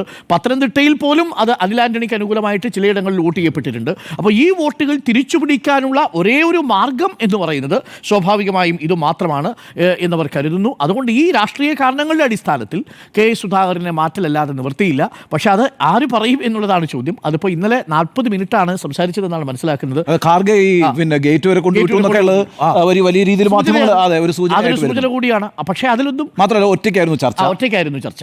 അപ്പോൾ ആ കാര്യങ്ങൾ പക്ഷേ അപ്പോഴും കെ സുധാകരൻ പറഞ്ഞതായിട്ട് ഞാൻ മനസ്സിലാക്കുന്നത് ഇൻസൈഡ് സോഴ്സസ് ആണ് കേട്ടോ. അതിൽ നിന്ന് മനസ്സിലാക്കുന്നത് ഞാൻ തദ്ദേശ തെരഞ്ഞെടുപ്പിൽ വിജയിപ്പിച്ചില്ലേ, ലോക്സഭാ തെരഞ്ഞെടുപ്പിൽ വിജയിപ്പിച്ചില്ലേ, അപ്പോഴും കെ സുധാകരൻ തന്നെ എന്തുകൊണ്ട് KPCC സ്ഥാനത്ത് നിലനിർത്തണമെന്ന ആശയമാണ് മുന്നോട്ട് വയ്ക്കുന്നത്. ആ വാദമാണ് മുന്നോട്ട് വയ്ക്കുന്നത് എന്നുള്ളതാണ് പ്രശ്നം. അപ്പോൾ എന്തായാലും ഇതാണ് സാഹചര്യം എന്നുള്ളത്. ഒരു ഡീസൻ്റ് ആയിട്ടുള്ള എക്സിറ്റ് കെ സുധാകരനെ ആവശ്യമാണ്. കെ സുധാകരനെ പാർട്ടി പ്രൊജക്റ്റ് ചെയ്തത് തുടക്കത്തിൽ പിണറായി വിജയനൊത്ത എതിരാളി എന്ന നിലയിലാണ് അത് കൊണ്ടുവരുന്നത്. ഒരു ഘട്ടം കഴിഞ്ഞപ്പോൾ അത് അദ്ദേഹത്തിൻ്റെ കയ്യിൽ നിന്ന് പോകുന്നൊരു സാഹചര്യമുണ്ടായി. അതൊക്കെ നമ്മൾ കണ്ടതുമാണ്. അപ്പോൾ ചുരുക്കത്തിൽ അഴിച്ചുപണി അനിവാര്യമോ എന്ന ചോദ്യത്തിന് അഴിച്ചുപണി അനിവാര്യമാണ് എന്നാണ് എൻ്റെ ടേക്ക്. അഴിച്ചുപണി അനിവാര്യമോ എന്നാണ് ചോദ്യം. സുജയ, അഴിച്ചുപണി അനിവാര്യമാണ് എന്ന ഒരു തിരിച്ചറിവിലേക്കൊക്കെ എത്തിയിട്ട് കുറേ കാലമായതാണ്. ദീപാദാസ് മുൻഷി, ഞാൻ മനസ്സിലാക്കുന്നത് ഈ വർഷം ആദ്യം ജനുവരി മുതലേ ഇതൊക്കെ കേട്ടുകൊണ്ടേയിരിക്കുകയാണ് നേതാക്കളിൽ നിന്ന്. എന്നിട്ട് പാവം ദീപാദാസ് മുൻഷി ഒറ്റയ്ക്കും കൂട്ടായും ഒക്കെ നേതാക്കളെ കണ്ട അഭിപ്രായങ്ങളൊക്കെ സ്വരൂപിച്ചു. അതിനുശേഷം KPCC അധ്യക്ഷൻ കെ സുധാകരനെയും പ്രതിപക്ഷ നേതാവ് VD സതീശനെയും ഒന്നിച്ചിരുത്തി ഒരു വാർത്താസമ്മേളനം നടത്താനായിട്ടൊക്കെ അനൗൺസ് ചെയ്യുകയും ചെയ്തു. പക്ഷേ കൊച്ചിക്ക് പോകണമെന്ന് പറഞ്ഞ് കെ സുധാകരൻ ആ യോഗത്തിന് എത്തിയില്ല. അങ്ങനെ ആ വാർത്താസമ്മേളനം മുടങ്ങുകയാണ്. അതോടുകൂടിയാണ് ഇരുവരും തമ്മിലുള്ള ഈ ഒരു റിഫ്റ്റ് അത്രത്തോളം നേതൃത്വത്തിന് മുന്നിലേക്ക് വരുന്നത്. അതായത് ദീപാദാസ് മുൻഷിക്ക് നേരിട്ട് ബോധ്യപ്പെടുത്തുന്ന രീതിയിൽ അത് സംഭവിക്കുന്നത് ഈ കഴിഞ്ഞ ജനുവരിയിലാണ്. അതിനു മുൻപും നമ്മൾ മൈക്കിന് അടി, അങ്ങനെ പല വിഷയങ്ങൾ നേരത്തെ സൂചിപ്പിച്ച പലതരത്തിലുള്ള സംഘർഷങ്ങൾ ഇരുവർക്കും ഇടയിൽ ഉണ്ടായിട്ടുണ്ട്. ഒരു പാർട്ടി എന്ന് പറയുമ്പോൾ ആ പാർട്ടിയുടെ ഏറ്റവും പ്രധാനപ്പെട്ട നേതാക്കൾക്കിടയിൽ ഒരു അഭിപ്രായ ഐക്യം ഉണ്ടാവുക, പ്രത്യേകിച്ചും പ്രതിപക്ഷത്തിരിക്കുമ്പോൾ പ്രതിപക്ഷ നേതാവും പാർട്ടി അധ്യക്ഷനും തമ്മിൽ ഒരു ആശയ സമന്വയം ഉണ്ടാവുക, വിഷയങ്ങളിൽ പെട്ടെന്ന് രണ്ടുപേരും തമ്മിൽ കൂടിയാലോചനകൾ നടത്തി ഒരു ഏകാഭിപ്രായത്തിലേക്ക് എത്തിക്കൊണ്ട് അത് എക്സിക്യൂട്ട് ചെയ്യുക എന്നുള്ളതാണ്. ഇവിടെ ലീഡർഷിപ്പ് ലയബിലിറ്റിയാണ് കോൺഗ്രസിന് സംഭവിച്ചുകൊണ്ടിരിക്കുന്നത് എന്നതാണ് എൻ്റെ അഭിപ്രായം. അത് UDFനെയും ബാധിക്കുന്നുണ്ട്. ലീഡർഷിപ്പ് ലയബിലിറ്റി ഇൻ കോൺഗ്രസ് അത് മറ്റൊരു തരത്തിൽ ഘടകകക്ഷികളിലേക്കും പാസ് ചെയ്യുകയാണ്. ആ അതൃപ്തി ലീഗ് അടക്കമുള്ള ഘടകകക്ഷികൾ ഹൈക്കമാൻഡ് മുന്നിലേക്ക് പോയി പറയണമെന്നുണ്ടെങ്കിൽ ഹൈക്കമാൻഡ് മുന്നിൽ എത്തിയിരിക്കുന്ന റെപ്രസെൻറ്റേഷൻസ് നോക്കൂ. പാർട്ടിയിൽ നിന്ന് മാത്രമല്ല, കോൺഗ്രസിൽ നിന്ന് നേതാക്കൾ, മുല്ലപ്പള്ളി രാമചന്ദ്രൻ മുതലുള്ള നേതാക്കൾ പറയുന്ന ബുദ്ധിമുട്ടുകൾ മാത്രമല്ല, ഈ എൻറ്റയർ ആ ഒരു UDF എന്ന ഒരു മുന്നണിക്ക് തന്നെ അതൊരു ലയബിലിറ്റിയായി മാറുകയാണ് ആ ലീഡർഷിപ്പിൻ്റെ വാക്വം എന്ന് പറയുന്നത്. ഇപ്പോൾ നിങ്ങൾ സൂചിപ്പിച്ച കാര്യങ്ങളിൽ നിന്ന് നമ്മൾ വരികയാണെങ്കിൽ നിയമസഭാ തെരഞ്ഞെടുപ്പ് വരെയെങ്കിലും തുടരാൻ പറ്റുമോ എന്നതാണ് കെ സുധാകരൻ നോക്കുന്നത് എന്നതാണ് എനിക്ക് മനസ്സിലാക്കാൻ കഴിഞ്ഞത്. കാരണം നിയമസഭാ തെരഞ്ഞെടുപ്പിൽ ഒരുപക്ഷെ അധികാരത്തിലേക്ക് വരാൻ കഴിഞ്ഞാൽ അദ്ദേഹത്തിന് ഡീസൻ്റ് ആയിട്ടുള്ളൊരു എക്സിറ്റ് എന്ന് പറഞ്ഞാൽ അതാണ്. അല്ലാതെ ഇപ്പോൾ അദ്ദേഹത്തെ അദ്ദേഹം സ്വയം തീരുമാനിച്ച് ഇറങ്ങാമെന്ന് സമ്മതിച്ചാലും, അതല്ല അദ്ദേഹത്തോട് നിങ്ങൾ മാറൂ എന്ന് ഹൈക്കമാൻഡ് പറഞ്ഞ് സമ്മതിപ്പിച്ചാലും, അങ്ങനെ മനസ്സോടെ അദ്ദേഹം ഇറങ്ങിയാലും, എങ്ങനെ പോയി കഴിഞ്ഞാലും അതൊരു ഡീസൻ്റ് എക്സിറ്റ് ആവില്ല. കാരണം രണ്ടാം വട്ടവും തോറ്റ് പ്രതിപക്ഷത്തിരിക്കുന്ന ഒരു പാർട്ടിയുടെ അധ്യക്ഷനാണ് കെ സുധാകരൻ എന്ന് പറയുന്നത്. അദ്ദേഹത്തിന് ഒരു നാണക്കേട് തന്നെയാണ്. Excuse me. ഇവിടെയാണ് ഈ നിലമ്പൂർ ഉപതെരഞ്ഞെടുപ്പിന് മുൻപ് പുതിയ അധ്യക്ഷനെ കൊണ്ടുവരാനായിട്ടുള്ള നീക്കം നടക്കുന്നത്. അപ്പോൾ നിലമ്പൂർ ഉപതെരഞ്ഞെടുപ്പ് ഒരുപക്ഷെ അടുത്ത ആഴ്ചയോ മറ്റോ ഒക്കെ പ്രഖ്യാപിക്കുമെന്നുള്ള ഒരു രീതിയിലാണ് ജില്ലാ കളക്ടർ, മലപ്പുറം കളക്ടർ അടക്കം നടത്തിയ പ്രതികരണങ്ങൾ. പക്ഷേ യുദ്ധ സാഹചര്യം നിൽക്കുന്നത് കൊണ്ട് ഉപതെരഞ്ഞെടുപ്പിലേക്ക് പോകുമോ, രാജ്യത്തിന്റെ മറ്റിടങ്ങളിലും ഉപതെരഞ്ഞെടുപ്പ് നടക്കേണ്ടതുണ്ട്, ഒരു യുദ്ധ സാഹചര്യം നിൽക്കുന്നത് കൊണ്ട് പഹൽഗാമിന്റെ പശ്ചാത്തലത്തിൽ നടക്കാനുണ്ട്. അതെ, അതുകൊണ്ട് തെരഞ്ഞെടുപ്പ് വേണ്ട എന്ന് വെക്കാനുള്ള ഒരു സാധ്യതയും മുന്നിലുണ്ട്.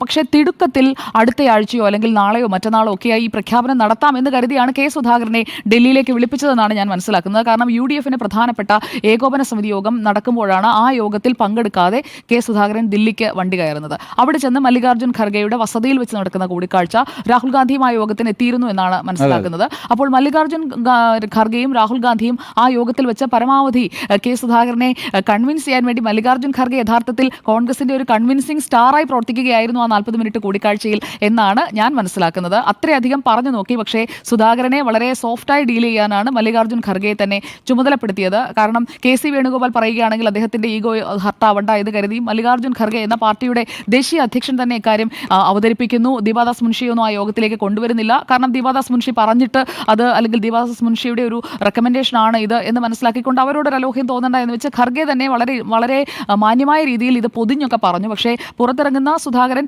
അത്ര വലിയ അലോഹ്യമൊന്നും കാണിക്കുന്നില്ല. പക്ഷേ അദ്ദേഹത്തിന് മനസ്സിലൊരു മുറിവ് തട്ടിയിട്ടുണ്ട് എന്ന് അദ്ദേഹത്തിന്റെ പ്രതികരണത്തിൽ നിന്ന് വ്യക്തവുമാണ്.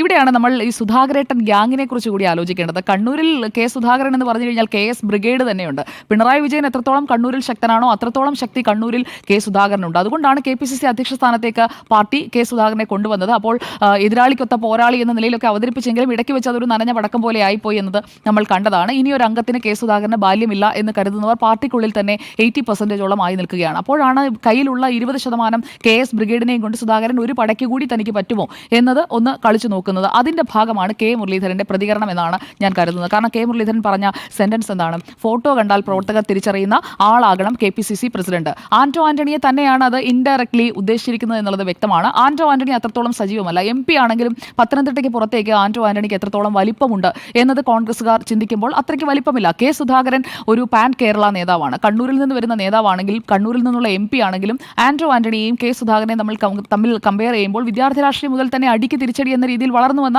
ആളാണ് കെ സുധാകരൻ. ആന്റോ ആന്റണിയുടെ വ്യക്തിപരമായ മെറിറ്റിനെ ഒന്നും ഞാൻ കുറച്ച് കാണുന്നില്ല. പക്ഷേ ആന്റോ ആന്റണി കെ സുധാകരനെ പോലെ ഒരു ഇമേജ് ആന്റോ ആന്റണിക്ക് ഇല്ല കേരളത്തിൽ എന്നുള്ളത് വ്യക്തമാണ്. കാരണം ഏത് പ്രായക്കാർക്കിടയിലും കെ സുധാകരനെ കണ്ടാൽ തിരിച്ചറിയും. അതെ, കെ സുധാകരൻ എന്ന് പറയുന്നത് പിണറായി വിജയൻ എങ്ങനെയാണോ ഇറങ്ങി നിൽക്കുന്നത് ഒപ്പമായി ഇപ്പുറത്ത് അവതരിപ്പിക്കാൻ കഴിയുമെന്നുള്ളതാണ്. ഇപ്പോൾ കേന്ദ്രത്തിൽ നരേന്ദ്രമോദിക്ക് വേഴ്സസ് ആയിട്ട് ഇപ്പുറത്ത് നമുക്ക് KC വേണുഗോപാലിനെയോ മല്ലികാർജ്ജുൻ ഖർഗെയോ സങ്കല്പിക്കാൻ കഴിയുമോ? രാഹുൽ ഗാന്ധിയെ തന്നെയാണ് അവിടെ പ്രൊജക്ട് ചെയ്യുന്നത്. പാർട്ടി അധ്യക്ഷൻ മല്ലികാർജ്ജുൻ ഖർഗെ ആണെങ്കിലും മോദി വേഴ്സസ് രാഹുൽ എന്ന് തന്നെയാണ് നമ്മൾ പറയുന്നത്. ലോക്സഭയിൽ പ്രതിപക്ഷ നേതാവായി വരുന്നതും രാഹുൽ ഗാന്ധിയാണ്, അല്ലാതെ മറ്റാരുമല്ല. അപ്പോൾ അങ്ങനെ എതിരാളിക്കൊത്ത ഒരു ഒപ്പോണന്റ് ഇപ്പുറത്ത് വേണം എന്നുള്ളത് മുന്നണി രാഷ്ട്രീയത്തിൽ അനിവാര്യമായ ഒരു ഘടകമാണ്. അവിടെ എത്രത്തോളം ആന്റോ ആന്റണി ഫിറ്റ് ആകും, അല്ലെങ്കിൽ ആന്റോ ആന്റണി പ്ലസ് VD സതീശൻ എന്ന് പറയുന്നതിന്റെ ഒരു കാരിസ്മ എത്രത്തോളമാണ് അപ്പുറത്ത് നിൽക്കുന്ന പിണറായി വിജയൻ MV ഗോവിന്ദൻ ഡിയോയ്ക്ക് നേരെ ഉണ്ടാവുക എന്നതും കേരള രാഷ്ട്രീയത്തിൽ പ്രധാനപ്പെട്ടതാണ്. പ്രത്യേകിച്ചും തെരഞ്ഞെടുപ്പ് വർഷമാണ്. തദ്ദേശ തെരഞ്ഞെടുപ്പ് മാത്രമല്ല, നിയമസഭാ തെരഞ്ഞെടുപ്പിലേക്ക് പോകുന്ന സമയമാണ്. ഇവിടെ പ്രതിപക്ഷ നേതാവുമായി ഒരു ടീമായി പോകാൻ ആന്റോ ആന്റണിക്ക് കഴിയും എന്നുള്ളതാണ് ഹൈക്കമാൻഡിന്റെ പ്രതീക്ഷ. VD സതീശൻ നയിക്കും. ആന്റോ ആന്റണി അതിന്റെ കൂടെ അങ്ങ് ഒന്ന് സൈഡ് ചേർന്ന് പോയാൽ മതി. ആന്റോ ആന്റണി വലിയ ക്ലെയിംസ് ഒന്നും വെക്കുന്ന ഒരു നേതാവായി എനിക്ക് തോന്നുന്നില്ല. അതുകൊണ്ട് അദ്ദേഹം കൂട്ടത്തിൽ ആ ഒരു അതാണ് ഒഴുക്കിനൊത്തങ്ങ് പോകും. കൂട്ടത്തിൽ കുറച്ച് ക്രൈസ്തവ വോട്ടുകളും ഒഴുക്കിക്കൊണ്ടുവരും. അങ്ങനെ എങ്ങനെ നോക്കിയാലും മെച്ചം. വലിയ തലവേദനയൊന്നും ഉണ്ടാക്കാത്ത, വലിയ ഔട്ട്സ്പോക്കൺ അല്ലാത്ത ഒരു നേതാവ്. ആന്റോ ആന്റണിയുടെ ഒരു മെച്ചമായി ഹൈക്കമാൻഡ് കാണുന്നത് ഔട്ട്സ്പോക്കൺ അല്ലാത്ത ഒരു നേതാവ് എന്നുള്ളതാണ്. കാരണം കെ സുധാകരൻ എന്ത് പറയുമെന്ന് അദ്ദേഹത്തിന് തന്നെ ഉറപ്പില്ലാത്ത രീതിയിലാണ് അദ്ദേഹത്തിന് പ്രതികരണങ്ങൾ വന്നുകൊണ്ടിരിക്കുന്നത്. ഇവിടെ ഈ കണ്ണൂരിൽ ഇതിനകം തന്നെ അദ്ദേഹത്തെ പിന്തുണയ്ക്കുന്ന ആളുകളുടെ ചെറുതും വലുതുമായ മീറ്റിങ്ങുകളൊക്കെ നടക്കുന്നുണ്ടെന്നാണ് കണ്ണൂരിൽ നിന്ന് കേട്ടത്. അപ്പോൾ എന്തായാലും കെ സുധാകരനെ മാറ്റുന്ന ഒരു തീരുമാനമാണ് എടുക്കുന്നതെന്നുണ്ടെങ്കിൽ അവർ സൈലന്റ് ആയിട്ടിരിക്കില്ല. പാർട്ടിക്കുള്ളിൽ ആന്റോ ആന്റണിക്കെതിരായ ഒരു ഗ്രൂപ്പിസം അത് വീണ്ടും സജീവമാകും. അത് ആത്യന്തികമായി കോൺഗ്രസിന് ഗുണമാകുമെന്ന് ഞാൻ കരുതുന്നില്ല. അതുകൊണ്ട് അത് ഹൈക്കമാൻഡിന് മനസ്സിലാകും. KC വേണുഗോപാൽ എന്തായാലും മനസ്സിലാകും. കാരണം KS അങ്ങനെ സൈലന്റായി എനിക്ക് കുഴപ്പമൊന്നുമില്ല, എന്നെ മാറ്റിക്കോളൂ എന്നൊക്കെ പറയെങ്കിലും അത്രയ്ക്ക് നിസ്സാരക്കാരനോ അല്ലെങ്കിൽ അങ്ങനെ മിണ്ടാതിരിക്കുന്ന ആളോ ആണ് കെ സുധാകരൻ എന്ന് KC വേണുഗോപാൽ കരുതുന്നില്ല. അതേസമയം കെ സുധാകരൻ ഇങ്ങനെ നിലനിർത്തി മുന്നോട്ട് പോയാൽ പാർട്ടിക്ക് എന്തെങ്കിലും മെച്ചമുണ്ടോ? ഒരു മെച്ചവുമില്ല. കെ സുധാകരൻ എന്തെങ്കിലും ഇനിയിപ്പോൾ കാര്യമായി കോൺട്രിബ്യൂട്ട് ചെയ്യാൻ കഴിയുമോ എന്ന് ചോദിച്ചാൽ അദ്ദേഹത്തിന് കണ്ണൂർ സീറ്റ് നിലനിർത്താൻ കഴിയും. കണ്ണൂരിലെ പാർട്ടിയുടെ ഒരു മുഖമായി നിൽക്കാൻ സാധിക്കും. അതിനപ്പുറം കേരളത്തിൽ UDFനെയോ കോൺഗ്രസിനെയോ അധികാരത്തിലേക്ക് എത്തിക്കാൻ അത്രയ്ക്ക് സീറ്റ് പിടിക്കാനൊന്നും എന്തായാലും കെ സുധാകരന് കഴിയില്ല എന്നതാണ് എൻ്റെ ഒരു വിലയിരുത്തൽ. ആന്റോ ആന്റണി വന്നു കഴിഞ്ഞാൽ മലബാറിലെ കോൺഗ്രസിന്റെ ഒരു അവസ്ഥ എന്താകും? മലബാറിൽ കോൺഗ്രസിന്റെ ഒരു മരണമണി തവണ ആകും ആന്റോ ആന്റണി വരുന്നത് എന്ന് വിലയിരുത്തുന്നവരുണ്ട്. കാരണം മുസ്ലിം ലീഗ് ആകും മലബാറിലെ UDFന്റെ അവസാന വാക്ക്. കോൺഗ്രസിന്റെ ഒരു പവർ അല്ലെങ്കിൽ ആ പവർ പൊളിറ്റിക്സിൽ കോൺഗ്രസിന് എത്രത്തോളം സ്റ്റാൻഡ് ഉണ്ട് എന്നത് മൊത്തത്തിൽ അങ്ങ് തീരും. കാരണം ആന്റോ ആന്റണിക്ക് മലബാറിൽ ഒരു സ്വാധീനവുമില്ല. മലബാറിലെ നേതാക്കൾക്കിടയിൽ പ്രവർത്തകർക്കിടയിൽ ഒന്നും ഒരു സ്വാധീനവുമില്ല എന്നുള്ളത് വ്യക്തമാണ്. മധ്യ കേരളത്തിന്റെ ഒരു നേതാവായി ആന്റോ ആന്റണിയെ പ്രൊജക്ട് ചെയ്ത് കൊണ്ടുവരാൻ പറ്റും. തെക്കൻ കേരളത്തിലേക്കും ആന്റോ ആന്റണി നമുക്ക് കോൺഗ്രസിന് ഒരു രീതിയിൽ അക്കോമഡേറ്റ് ചെയ്യാൻ പറ്റും. പക്ഷേ മലബാറിലേക്ക് വരുമ്പോൾ ആന്റോ ആന്റണി അവിടെ ഒരു ഫിഗറേ അല്ല എന്നതാണ്. മുസ്ലിം ലീഗിനും ആന്റോ ആന്റണി വരുന്നതിൽ വലിയ താല്പര്യമൊന്നുമില്ല. എന്നാൽ ആന്റോ ആന്റണി വന്നു കഴിഞ്ഞാൽ ഞങ്ങൾക്ക് അവിടെ അപ്രമാദിത്വം ഉറപ്പിക്കാം എന്ന് കരുതി അവർ മനസ്സിൽ സന്തോഷിക്കുന്നുണ്ടാകും.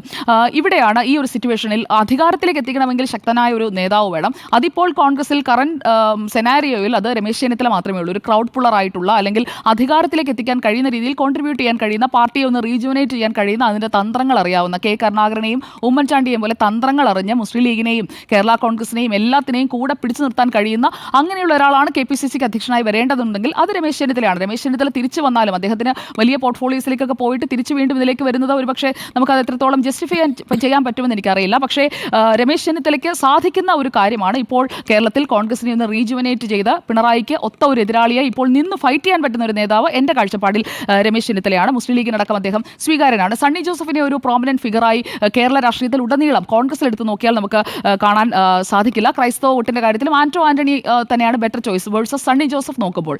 അതേസമയം തന്നെ നമുക്ക് ഈ സോഷ്യൽ മീഡിയ അടക്കമുള്ള കാര്യങ്ങൾ കൂടി ഒന്ന് നോക്കിയാൽ CPIMന് ഇപ്പോൾ ഏരിയ തലത്തിൽ വരെ സോഷ്യൽ മീഡിയ വളരെ എഫക്റ്റീവായിട്ട് അവർക്ക് അതിനാവശ്യമായിട്ടുള്ള ടീം അടക്കമുണ്ട്. വളരെ എഫക്റ്റീവായിട്ടാണ് ഇപ്പോൾ ഇടതുപക്ഷത്തിൻ്റെ CPIMന്റെ പ്രത്യേകിച്ചും സോഷ്യൽ മീഡിയ ഹാൻഡിൽസ് പ്രവർത്തിക്കുന്നത്. അതിന് ഒരു ഏക സ്വഭാവമുണ്ട്. അതേസമയം കോൺഗ്രസ് ചിതറിത്തെറിച്ച് കിടക്കുകയാണ്. അനിൽ ആന്റണി പോകുന്നു, അതിനുശേഷം ഡോക്ടർ സരിനെ കൊണ്ടുവരുന്നു, ഡോക്ടർ സരിനും പോകുന്നു, ഒന്ന് BJPയിലേക്കും ഒന്ന് CPIMലേക്കും പോകുന്നു. അതിനുശേഷം ഈ AICCയുടെ അഹമ്മദാബാദ് ന്യായ്പത് പ്രമേയം വരുന്നു. ആ പ്രമേയത്തിനകത്തെ പ്രധാനപ്പെട്ട ആശയങ്ങളൊക്കെ പറഞ്ഞത് രാജ്യത്ത് എല്ലാ സംസ്ഥാനങ്ങളിലും ആശയങ്ങൾ നിങ്ങൾ റീൽസായിട്ടൊക്കെ പ്രചരിപ്പിക്കണമെന്നാണ്. ഇവിടെ ഒരു നാഥനുമില്ല, ഒരു പ്രചാരണവുമില്ല, ഒന്നും നടക്കുന്നില്ല. അതേസമയം മറ്റ് സ്റ്റേറ്റ്സിലൊക്കെ നടക്കുന്നുണ്ട്. അതും ഹൈക്കമാൻഡ് കാണുന്നുണ്ട്. ഇവിടുത്തെ KPCCക്ക് ഇത് എന്ത് പറ്റി, KPCCക്ക് എന്തുകൊണ്ട് ഇത് സാധിക്കുന്നില്ല, കെ സുധാകരനല്ലേ ഇതൊക്കെ ചെയ്യേണ്ടത്. അപ്പോൾ സാമൂഹ്യ മാധ്യമ വിഭാഗത്തെ പോലും ചലിപ്പിക്കാൻ ഈ ന്യായപത് പ്രമേയത്തിന്റെ അടിസ്ഥാനത്തിലെടുത്ത കാര്യങ്ങൾ പോലും ചെയ്യാൻ കെ സുധാകരനും ടീമിനും കഴിയുന്നില്ല എന്നതാണ്.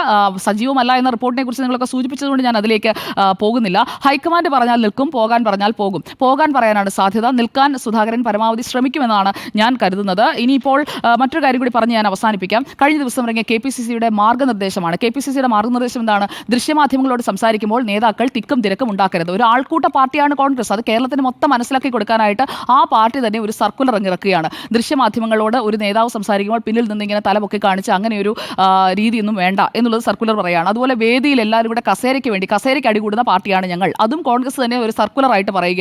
കസേരകളുടെ എണ്ണം പരിമിതപ്പെടുത്തണം. പിന്നെ നേതാക്കളുടെ പേര് കസേരയിൽ ഒട്ടിക്കും. അപ്പോൾ വലിയ കസേരയ്ക്ക് വേണ്ടിയിട്ട് നേതാക്കൾ അടിക്കരുത്. അതും കോൺഗ്രസ് എന്ന പാർട്ടിയെക്കുറിച്ച് അവർ തന്നെ സ്വയം വെളിപ്പെടുത്തുകയാണ്. കോഴിക്കോട് DCC ഓഫീസിന്റെ ഉദ്ഘാടനത്തിനുണ്ടായ ഒന്നും തള്ളുമൊക്കെ നമ്മൾ കണ്ടതുമാണ്. പാർട്ടിയിലെ അച്ചടക്കമില്ലായ്മ പരിഹരിക്കാൻ സർക്കുലർ ഇറക്കുന്ന ഒരു പാർട്ടി ഇനിയിപ്പോൾ പാർട്ടി അധ്യക്ഷനെ മാറ്റാൻ അദ്ദേഹത്തെ വിളിച്ച് ഉപദേശിക്കുന്ന, അദ്ദേഹത്തോട് സ്വയം ഒന്ന് നിങ്ങളൊന്ന് മാറുമോ പ്ലീസ് എന്ന് പറയുന്ന ഒരു പാർട്ടി. ഈ പാർട്ടിയാണ് LDFനെ തോൽപ്പിച്ച് അധികാരം പിടിക്കാൻ 2026 ശ്രമിക്കുന്നത് എന്നുള്ളത് വലിയ കോമഡിയായിട്ടാണ് എനിക്ക് എന്തായാലും തോന്നുന്നത്. ഒരു അഴിച്ചുപണി അനിവാര്യമാണ്. പക്ഷേ എത്ര അഴിച്ചുപണിതാലും മറികടന്ന ഒരു വിജയത്തിലേക്ക് എത്താൻ, ഭരണത്തിലേക്ക് എത്താനൊക്കെ ഈ പാർട്ടിക്കും ഈ മുന്നണിക്കുമൊക്കെ സാധിക്കുമോ എന്നുള്ളത് ചിന്ത്യമാണ്. ശേഷം ചിന്ത്യം.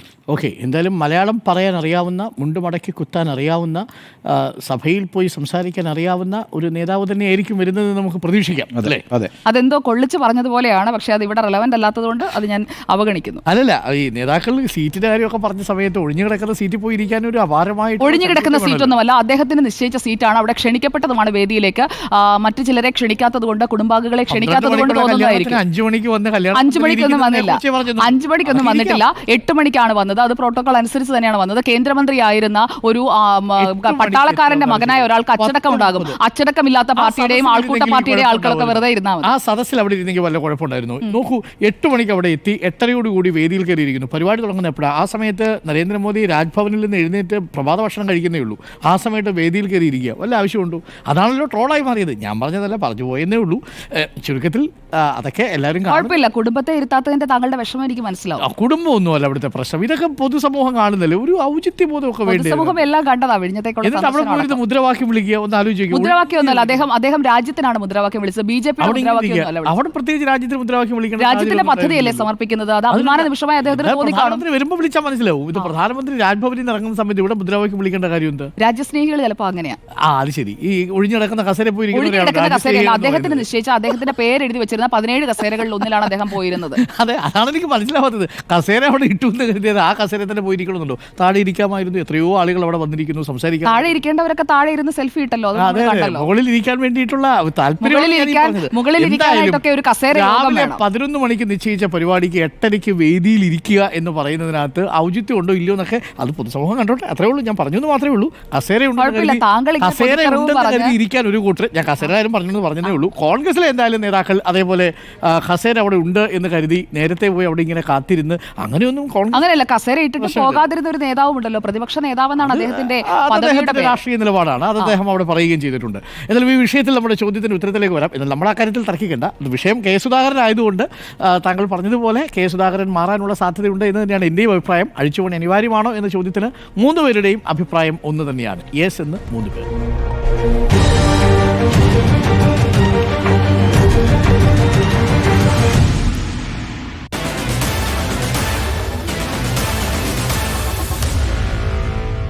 Meet the editors.